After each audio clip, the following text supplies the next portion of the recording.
Back in the day, women in Appalachia didn't really wear makeup. They were always outside working hard. And that's not to say they all didn't.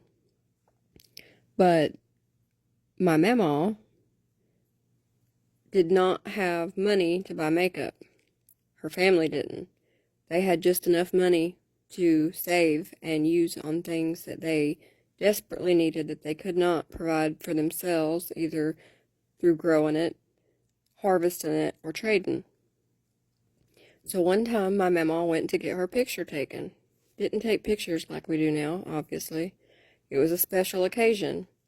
So she got all dressed up in her finest clothes, and her mother, Ma, would have been my great-great-grandmother by birth, helped Mamaw make makeup for her picture.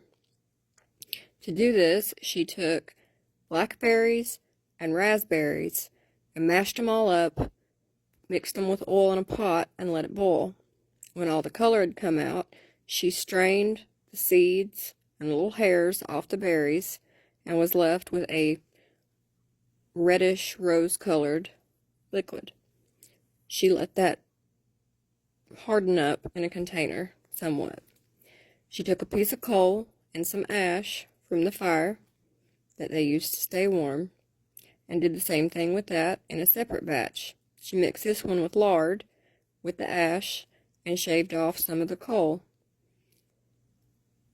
After it had boiled and it was all mixed together, she poured it into a container and let it dry.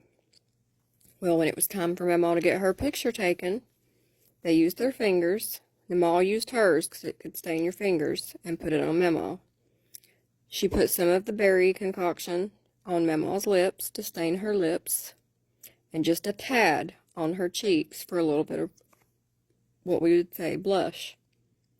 Then she took the coal solution and, again, using her finger, she mixed it with a teeny tiny bit of oil and rubbed it onto Mamaw's eyelashes to make the effect of what we would call mascara.